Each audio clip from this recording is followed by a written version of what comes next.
കർണാടക ഷിരൂരിലെ മണ്ണിടിച്ചിലിന്റെ രക്ഷാപ്രവർത്തനം ഏകോപിപ്പിക്കാൻ കേരളത്തിന്റെ പ്രത്യേക പോലീസ് സംഘം എത്തിയതായി മന്ത്രി എ.കെ. ശശീന്ദ്രൻ. മണ്ണിനടിയിൽ കുടുങ്ങിയ അർജുന്റെ വീട് സന്ദർശിച്ചതിന് ശേഷമായിരുന്നു മന്ത്രിയുടെ പ്രതികരണം.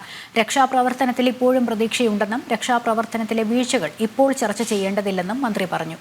അതേസമയം രക്ഷാപ്രവർത്തനത്തിൽ വീഴ്ച ഉണ്ടായി എന്ന് തന്നെയാണ് കുടുംബത്തിന്റെ അഭിപ്രായം.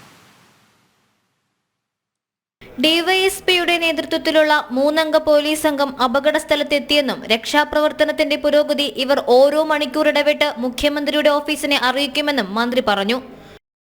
കേരളത്തിന്റെ ഒരു ഡിവൈഎസ്പിയും 2 ഉദ്യോഗസ്ഥന്മാരും സംഭവ സ്ഥലത്ത് നിന്നും 600 മീറ്റർ ഇപ്പോൾ ക്യാമ്പ് ചെയ്തിട്ടുണ്ട്.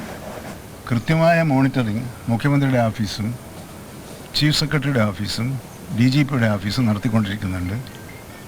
നമുക്ക്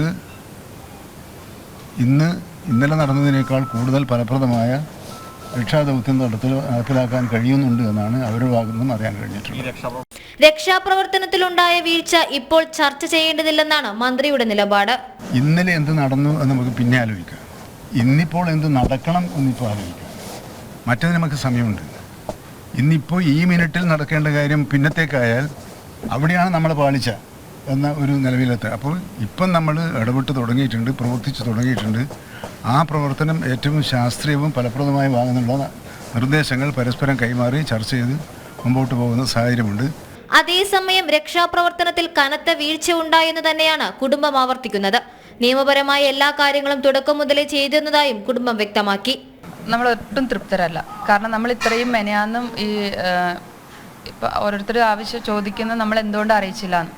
ഓക്കെ, നമ്മൾ അവിടെയുള്ള സിസ്റ്റത്തിന് വിശ്വസിച്ച് ഇവിടെയും നമ്മൾ കംപ്ലയിൻറ്റ് കൊടുത്തു. 17-ാം തീയതി രാവിലെ നമ്മൾ മിസ്സിങ് ആണ്, അവിടെ ഇങ്ങനെ സംഭവിച്ചിട്ടുണ്ട്. നമ്മളിങ്ങനെ അല്ലാതെ വേറെ എന്തായാലും നമ്മുടെ ഡിസാസ്റ്റർ മാനേജ്മെൻറ്റ് ഒക്കെ അത്രയും നല്ല സ്ട്രോങ് അല്ലേ ഇന്ത്യയിലുള്ള. അതൊരു എന്തുകൊണ്ട് ഇന്നലെ ഉച്ചയ്ക്ക് ശേഷം തുടങ്ങിയ ഈ ഊർജിതമാക്കിയ തിരച്ചിൽ ഇത്രയും ലാൻഡ് സ്ലൈഡ് നടന്നിട്ട് ഇത്രയും ജീവനുകൾ അതിൻ്റെ അടിയിലുണ്ടായിട്ട് എന്തുകൊണ്ട് അന്ന് മുതൽ ഇവർ നടത്തിയില്ല? 4 ദിവസം മണ്ണിനടിയിൽ കഴിയുന്ന അർജുനെ പുറത്തെത്തിക്കാനുള്ള രക്ഷാപ്രവർത്തനം ഇന്നലെയാണ് ആരംഭിച്ചത്. ജനം, കോഴിക്കോട്.